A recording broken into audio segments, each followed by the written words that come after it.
Hello everyone, welcome back to a new replay cast. Today we're going to be having a look at a best of 5 series between, in the bottom right spawning as the blue Zerg player SoO, and in the top left as the red Protoss player it's going to be Zest. It's a little best of 5 between these guys. Not quite sure where I got it from. All I know is I got a bunch of games, I got 2 of the best players in the world. I was like, let's have a look at this. As we had Zest starting with a really fast scout. I think he used 2 probes, so 1 probe to build this pylon, and then he sent 1 probe to try and block the hatchery. But SoO, once again, as seems to be the standard for him these days, just opening up with a 14 hatch, making sure that his natural can't get blocked by anything. Zest not going to be too happy about this, because sending 2 probes down like that is actually kind of expensive. So much rather would have obviously gotten that block, spent a lot of effort, a lot of money into that. Now we just have a regular gateway expand coming down for him, as we have that 14 hatchery by SoO going into extractor and a pool. So we'll be seeing what Zest decides to do now that his original plan has been foiled. Could still be going into a glaive build or a DT drop, but most likely we'll just be heading into that Stargate play from here. Even though Simulacrum, the map that we're currently playing, is not the greatest map for Stargate, as there's really not that many angles you can engage from. If you take a look at this side of the map, it's really not that nice. Like there's not a lot of dead space. It's easy to spot for Zerg players. Same over here, not a lot of dead space, not a lot of tricky angles you can get in from. It's a nice line base, 3 expansions here for the Zerg player, which makes it easy to defend against any kind of oracles. We do see a fast warp gate, so all of that information can be lost, as most likely going to be some kind of Twilight build. Yeah, there we go. Twilight Council will start. Now, so obviously aware of that this most likely is going to be a Twilight Council. He sees the fast warp gate, sees the depth starting. And then Zest will be going into a Stalker without a chrono boost, as he spots the first 2 links not far enough on the map yet to be able to get a good run by into this base. Speed starting here for SoO, as well as a 3rd base. And we have a Robo going down now as well. All of this in a rather odd position. This is not a standard location for building. Seems easily spottable from an Overlord coming from up here. I think this Overlord does end up getting pushed back. We see a 2nd gate being built. This does not quite feel like a glaive build though. So most likely, yep, we're going to be seeing a Dark Shrine here. It was very late with that glaive upgrade. So I was like, perhaps not a glaive build after all. Going to be seeing a 3rd and most likely a 4th gateway, I can only imagine. See a... No 4th gate. So just going to be a 3-gate DT drop for now, with double adapt. Okay, so the reason this isn't a 4-gate is because Zest still wants to fake that this is a 4-gate glaive build. So what he does to make sure that SoO thinks so is he'll get 2 adepts, or 2 adepts and 1 stalker before warp gate, then he'll warp in 2 extra adepts, and he'll move out with 4 adepts and a prism. Really basically showing, hey, I have 4 adepts, I might have glaives, you know, you gotta prepare for that. And hoping that SoO might forget a spore here or there, or cut a couple of drones too quick. You see SoO not in the business of cutting drones too quick though, as there's 44 drones so far. That's a very high drone count, if it indeed was a glaive adept build. Not a single spore on the way. Okay, 1st spore goes down, 2nd spore, 3rd spore, so a spore, a base keeps the DTs away. It's a very famous Chinese proverb. You have 3 DTs most likely being warped into the main base. SoO with a absolutely exceptional timing will be completely fine against this. I mean, these DTs won't be able to do anything, just get pushed back. 4 glaiveless adepts are shading into the natural. Will end up getting 3 workers and then dying. So 3 workers for 4 adepts is not a good deal. Warping in 3 DTs, not getting anything, is also not a good deal. So I think SoO's going to be pretty happy with this start, honestly. Right now, just taking his 2 extra gases, hasn't built a single roach yet, and he has a massive amount of links, which he will be able to clear this base with at least. So I'm not quite sure what Zest's plan is here, but this base is gone. These 2 pylons are gonna die as well. One DT is trying to put in some work, but even though this DT can be spotted, he's just gonna get 5-6 links and then we'll get pushed away. These Archons are trying to do a little bit of damage. We'll be able to get 1 queen. Second queen will fall as well. There's no transfuses here anymore. Third queen might fall actually. You see the careful micro here with this. Prism. Oh, Zest actually get it to the ramp. Oh no, I thought he would be able to block the ramp. Instead he loses both Archons. 2 DTs have warped in. There's no third base here for Zest though, so Zest is in an awful position really here. Oh, Spore being placed into a different position. Tracking Zest loses a DT. Still no third base. GG. Zest does not see a future in this game. Calls out the GG. Let's head into game number 2. Alright, game number 2 on Eternal Empire between SoO and Zest. Once again we have Zest with that double probe scout here. You can see it in action as first probe just gets sent across the map immediately. Second probe will be sent down to get that regular 14 pylon. This time SoO not opting for a 14 hatchery. I think he would have been able to get it down, right? Yeah, he definitely would have been able to get it down. 2 drones and an overlord. 14 hatch must go down around 34 seconds, I guess. 34, 35, and I mean, this probe arriving at 40 would definitely be too late. SoO not going to be too happy. Oh, for a second I thought he was gonna just keep patrolling over here, slightly too far forward. But not the case. So we have a hatchery on the third base. As the first expansion here for SoO. Now, something that a lot of the Koreans try to do is that they'll, instead of getting the regular timed third base like you usually do at 30 supply, is when they get blocked on their natural, is they try to get the 20 hatch down. So they'll do it before that third overlord, which you usually build, and they'll try to get that hatchery at 20 supply, just so not a lot of drones have to make the trip over here. You know, it adds a little bit of earlier creep on your natural location as well. So we'll see if SoO decides to do that. We have 19 workers right now. 20th worker is on the way, and if he does that, he should send out the worker relatively soon. Does not seem to be the case. We'll just be going for that 30 hatch, most likely. 21st drone. Huh, I didn't know that was a thing. Thought everyone always played 20 overlord at this point. That's kind of interesting. We see queens being built. A little bit of a supply block in the main base.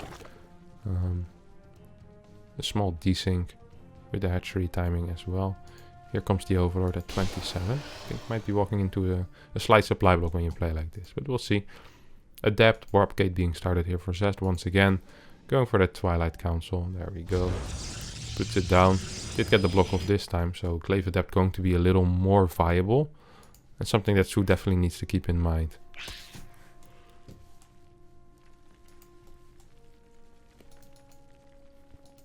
So we have no third base yet. Third base coming down as of now.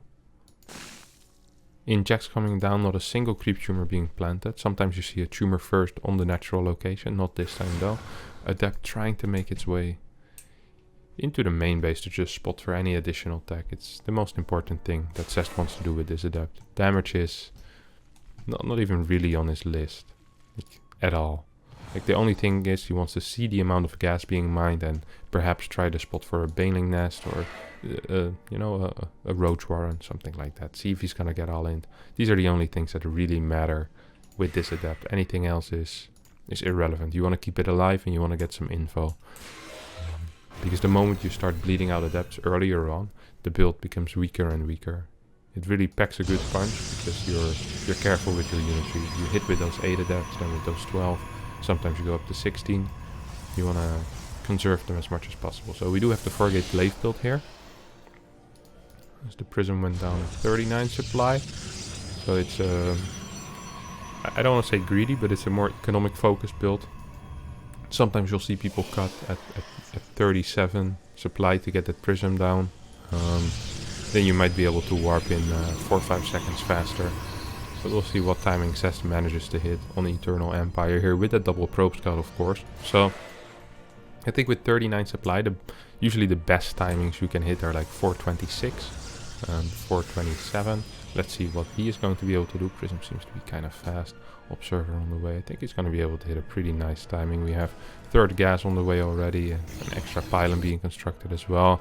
Yeah, we're going to be hitting 427. That's a good timing for a 39 prism. So Zest going to be pretty glad with how he executed this build in the early game. We have a bunch of links on the way here for SoO, which should be able to do this. High worker count, spores in every base as well. Is that so? Yes, spores in every base. Roach Warren just finishing now. Single gas for SoO. 5 overlords walking into a bit of a supply block, I guess. Not the greatest of creep spreads. How many queens do you have? You have 5 queens, 4 queens in the front. We'll be able to tank a bit of that adept damage.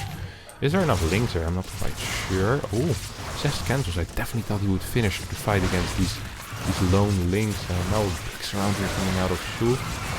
I'm not quite sure if this is going to be enough. Roaches are slowly but surely joining this fight as well. 2 roaches do help a lot, but Zest has a lot of adepts still alive as well. And I'm a little bit afraid that this roach count just won't be enough when the next adept warp in hits. It now seems fine. 6 roaches against, what is it, 9 adepts. 11 roaches total out already. You can't really shade into these roaches though. 4 stalkers being warped here for Zest, who's following up with a dark shrine as well, but dark shrine against spores isn't quite what you want usually.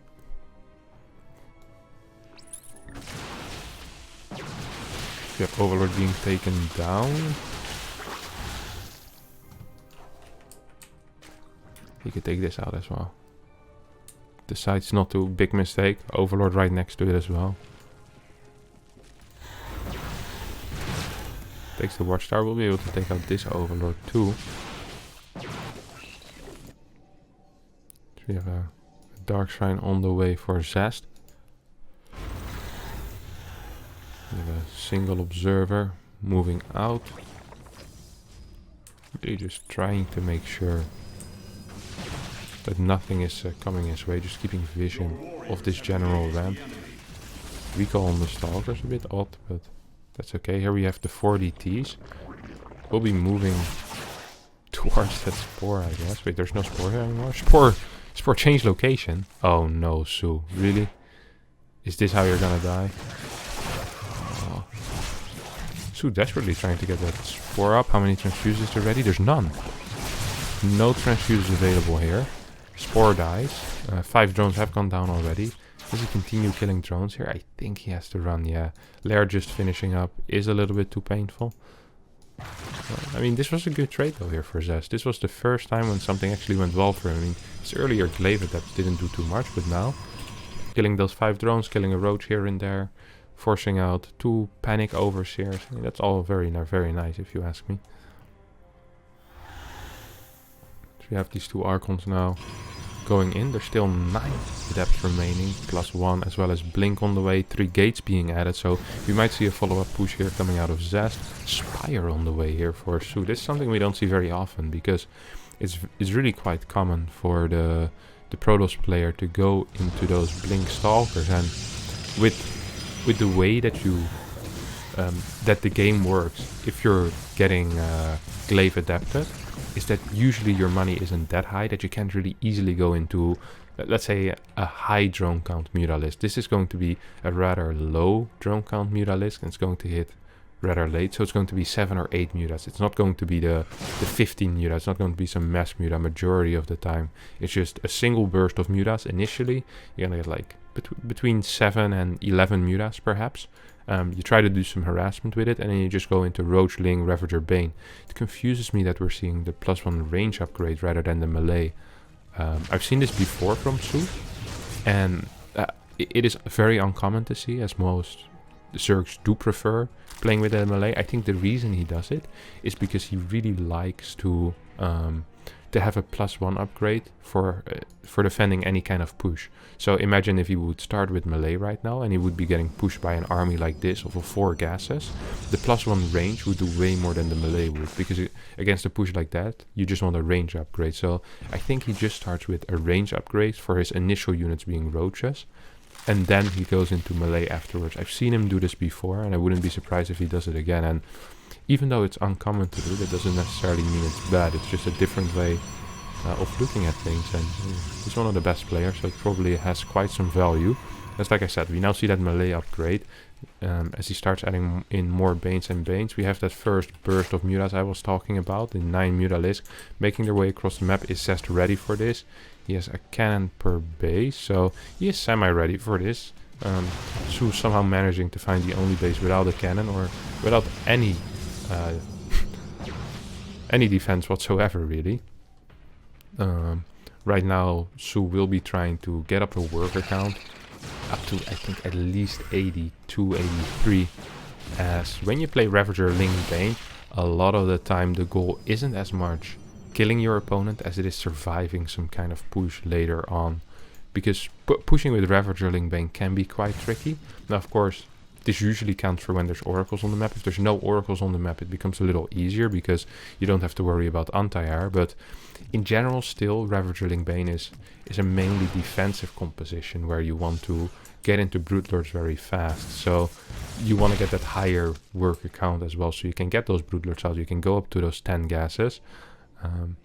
Doesn't seem to be the case this time, as we have 4 more Ravagers on the way. Ravagers always a very aggressive unit when you see Zergs morph them. It's such a late time. 32 Banelings +1 melee is about to finish. We have +1 attack into shield upgrade, so very odd way of upgrading here for what? For Zest here, who blinks forward. Oh wow, these are really good storms. Gets the majority of the Banelings here already, basically for free. 16 Banes are remaining at this point, but I'm not quite sure if that's going to be enough. We'll try to run into this mineral line. 17 drones have gone down on the other side of the map to a massive run by with DTs and Zealots. 2 probes have gone down so far only. Man, this was the fight of a lifetime here for Zest, who just right-clicks the base. 4 DTs do so much damage. I mean, these Zealots are good by themselves, but the DTs really adding in an extra layer of DPS, especially against buildings and queens. You really see them fall very fast against DTs. Now, 2 Archons are being morphed in, and you might be like, they're gonna die anyway. So it's like, no, this is just gonna win me some time for my main army to get in position. Just A moves across the map. There's no pretending here from his side. He just goes in, goes for the kill, and I think he might just get it. You still have a big Stalker warp in, just a surround on top of SoO's remaining armies. Has managed to win this game and tie up the series 1-1. Alright, game number 3 between SoO and Zest will take place on Everdream. Now, Everdream is one of those maps where something tricky here with that purple gas, the Rich Vespine geyser. Always need to be careful of that as a Protoss player. Don't want your Zerg to be getting that too fast and get ahead in that gas count. Now once again we have the fast scout, but this time the 14 hatch goes down for SoO. We'll be able to block that scouting timing that Zest seems to be so extremely fond of. I doubt we're going to be seeing very much of oracles this game, as we haven't seen it once yet. And Zest is one of those guys that usually likes to stick with his builds. So extractor trick being used here by SoO. As the Overlord ends up finishing, for people not aware, extractor trick gives you 1 extra capacity of supply. As the moment the drone goes into a building, it goes away from your supply count. So you build an extractor, then you build an extra drone, and then you cancel it to send your drone back to mining. That way, if you're supply blocked, you can basically build an extra unit for free. That is 1 supply. So that's the extractor trick. Now we have Zest here going for that Nexus. We'll be adding a Cyberport pretty quickly.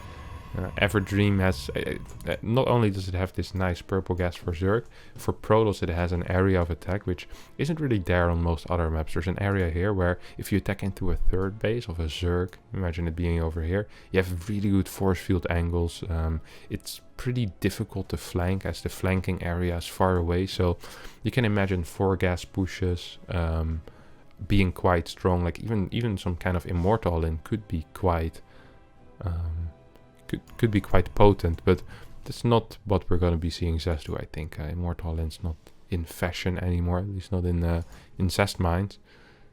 Instead, we're going to be seeing some other things.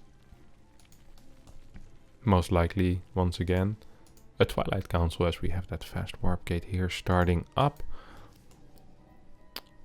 Pylon once again in this old position, and SoO actually deciding to go straight into the main base. I wonder if he will scout this location. Oh, Stargate actually being built immediately. But this is oh, he sees the pylon. That was really big.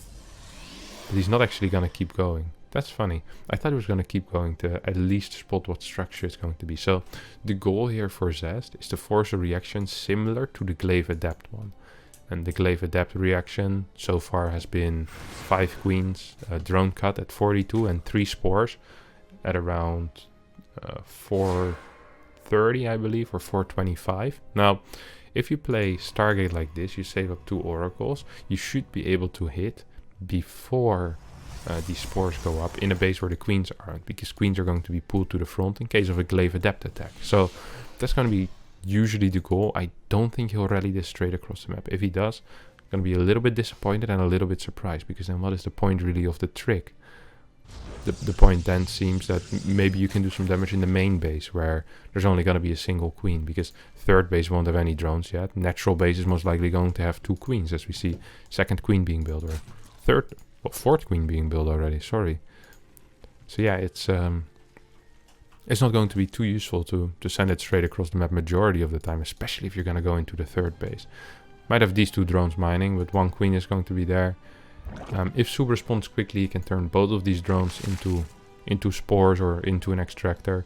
But if Zest ends up getting these 4 workers, then it might definitely be worth... No, just go straight to a natural? Oh, the queens are completely out of position. What a play. I can't believe it. Absolutely working so far. 3 workers going down. 2. Oh man, this is beautiful. 6 workers going down. 7 workers falling against the first oracle. This is the kind of damage you expect to see with 2 oracles later on, but getting it with 1 oracle is absolutely brilliant. Now we have 1 overlord coming in. Sees absolutely nothing.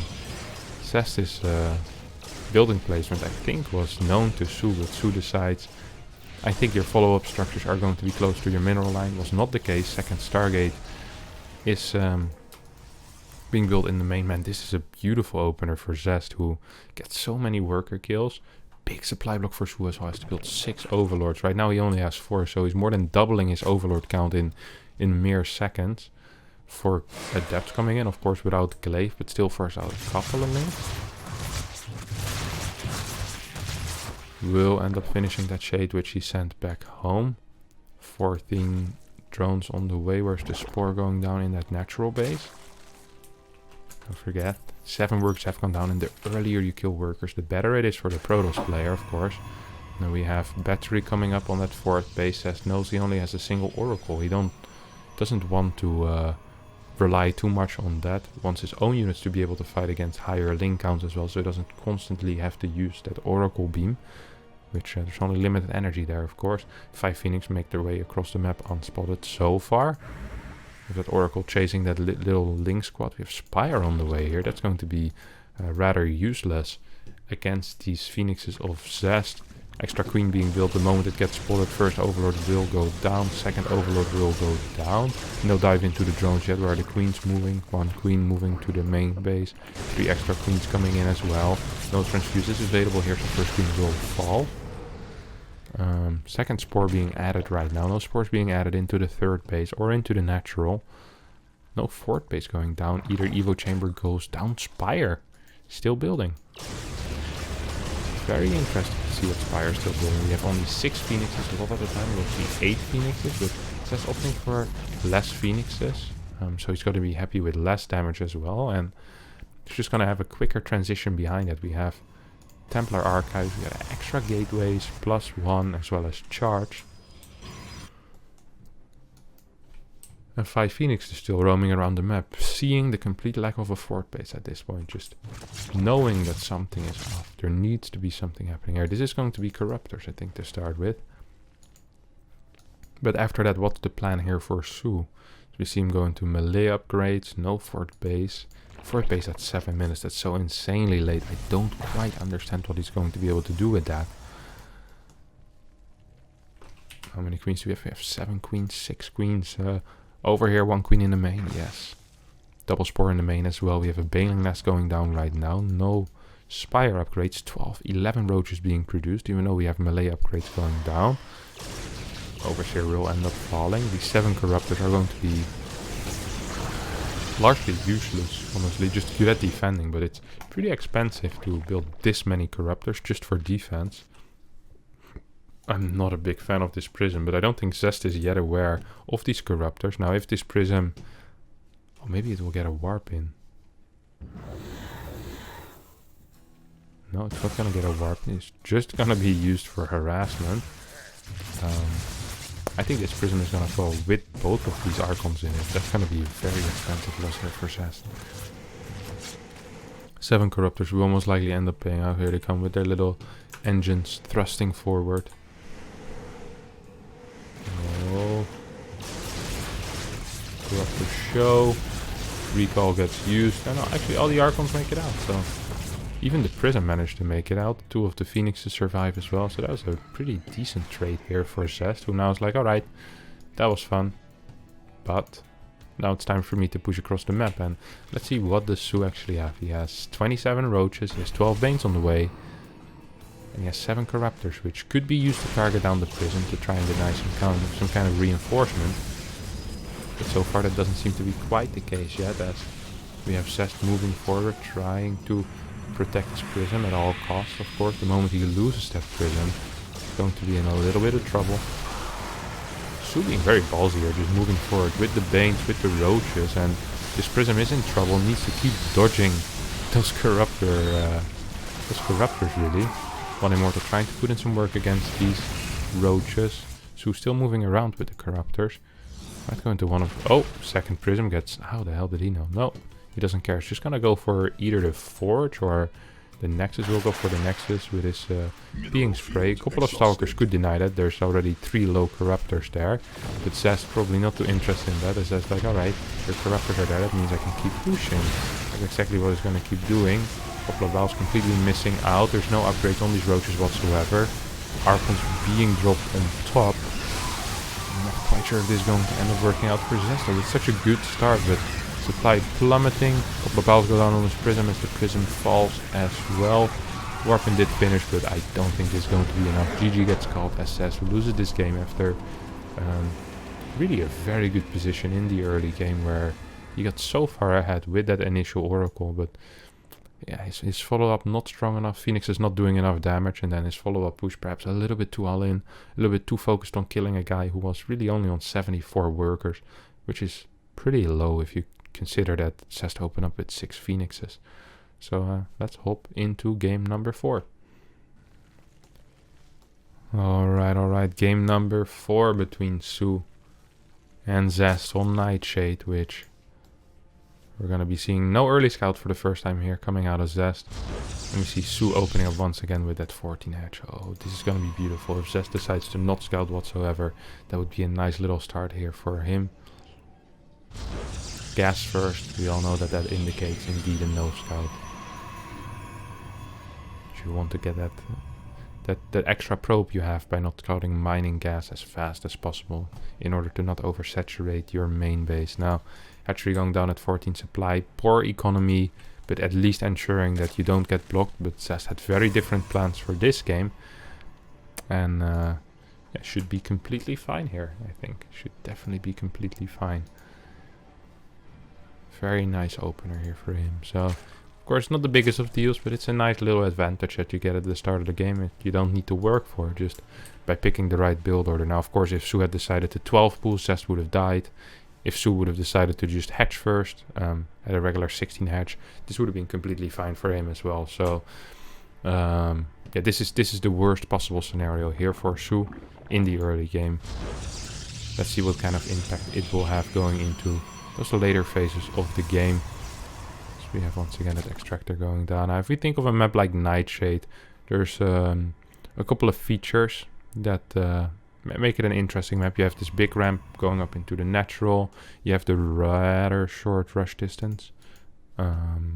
Creep spreads pretty easily, especially the first 2-3 tumors, which means queen pushes are quite popular. There's not a lot of area in which you can build behind your pylon, I always feel like. Not as much as on some other maps. So it feels like queen roach ravager pools are rather, well, problematic and rather common on this map because of that. We'll see if SoO opts for something like that. So far, he doesn't really seem to be too interested in those big all-ins, just seems to be happy with surviving. So you see this Overlord with 4 eyes, making sure he sees everything. Actually, there's more eyes on the back or something like that. I'm not sure what those are, but seems to be some kind of life inside of this fella. You have no second unit on the way. Oh, this is a strategy that is, I want to say 7 or 8 months old at this point. It's the 3-gate DT drop with a single unit before you add the first 2 tech buildings. So you still get a Stalker to deny, but I think if SoO paid attention here, he knows that this second unit is way too late, and then he should be able to figure out kind of what it is, because the problem with this, well, it's a DT drop with 3-gate, which hits really, really fast. The problem with this build is that it's so easily spotted, and because you only have 3 DTs, link defenses are quite potent against it. Like single gas link defense with spores is usually the way you see people deal with it. Stalker trying to find an Overlord, did not end up finding that. 3rd gate is on the way. We see the Dark Shrine halfway done already. And so just for a point of reference, the regular timing for a first DT warp in is going to be around, if you do it with a no scout whatsoever, you can get maybe 425, 426. I believe with this, if you execute the build properly, it can be around 415, 414 on a very good day. I think Zest is going to be able to perhaps hit that as well here. Still has quite some time left before it needs to be on the other side of the map. We don't see a single spore up yet here for SoO. And here comes the Prism. You see Dark Shrine is a little bit late. So actually won't be able to hit too fast. This Dark Shrine is the delaying factor for now. It's going to be able to hit at 418. So 418 warp in.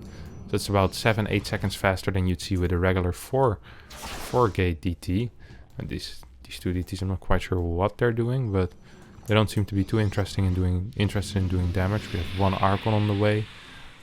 Second Archon will need to wait a little bit because none of these gates are off of cooldown yet, of course. Okay, actually a chrono boost on one of the gates to make sure it gets off of cooldown faster. We have 6 roaches on the way. We now have those extra gases being added. Like I said, single gas link spore defense is the way to go against this. We have a follow-up scout here by SoO. We have a Ling run by coming out of him as well. So 2 Archons are being morphed. We'll try to get some damage on perhaps in the natural, but Spore is in position already. It's going to be quite hard for Zest to do some damage here. There's a good wall here with the 2 pylons. We'll lose both pylons though if he doesn't work on anything here quickly. Sentry should not join this fight because this Sentry will just end up dying. SoO didn't see it, so that's nice for Zest at least, but actually have 10 Overlords on the way. What the hell? 11 Overlords.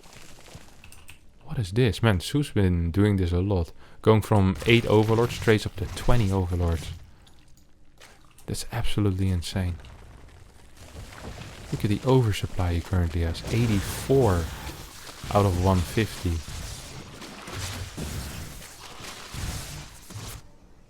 Man, he was really keen to get high supply counts this series. That's absolutely insane. Zest does get some damage done, but very similar to the game on Simulacrum, which I believe was the first game where Zest does his drop, does, you know, like medium amounts of damage, and then his 3rd base gets delayed once or twice. Doesn't really get anything done with the DT drop, nothing major, you know. He might pick off a queen, might pick off an Overlord, a couple of drones here and there, but he's not getting the big bust, basically. This is looking pretty good for SoO. Now, last time I believe he also lost his Prism with Archons in it, or he just lost his Archons, and then he lost another DT, and then he lost another DT. So let's hope it doesn't happen this time. Work account still looking pretty safe. We have +1 as well as roach speed on the way. 12 roaches on the way. And I mean, SoO has plenty of room to build roaches. 178 capacity. 112 out of 178.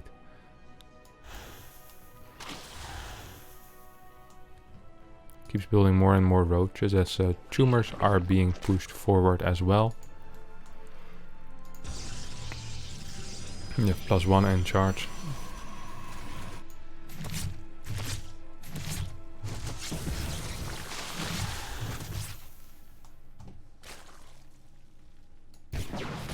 We have a... wait, where did the sentries go? Sentries must have gotten sniped at some point. Sad I managed to miss that. Yeah, 3 sentries did end up getting sniped, so that probably was a good trade for SoO. SoO is going to be pretty happy that there's no sentries once he decides to push across the map. Funny thing is, Zest is either reading perfectly into this, or he wanted to do something aggressive himself as well, as he completely cut his work accounts, actually down workers against the Zerg Roach inning. I mean, he has 4 immortals as well. He has 2 batteries on the way. 5th immortal is on the way. Once his +1 finishes, he's going to be in such a good position.